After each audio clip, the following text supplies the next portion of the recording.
Ես կարծում եմ հայ-ռուսական հարաբերությունները մտնում են վճռական փուլ։ Սպորտային տերմինոլոգիայով ասելով կիսաեզրափակիչ փուլ են մտնում, որտեղ մեզ սպասում է նաև եզրափակիչ փուլը։ Շոյգուի հայտարարությունը, որ իրենք մեկ գիշերվա ընթացքում կարող են փլուզել հայկական երկաթուղիները, դա շատ բանի մասին է խոսում։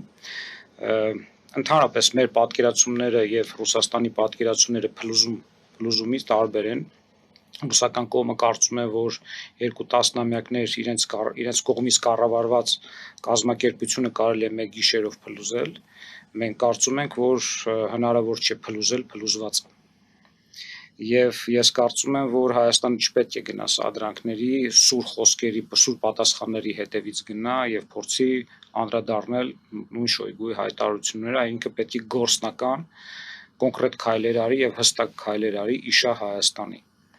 որտեղ դուք շատ ճիշտ եք ասում, մեր հնարավորությունները բավականին սահմանափակ են հակադարձելու Ռուսաստանին, բայց մենք բավականին ներուժ ունենք, որպեսզի ռուսական կողմին ճիշտ բացատրենք եւ ճիշտ իրենց տեղը ցույց տանք, թե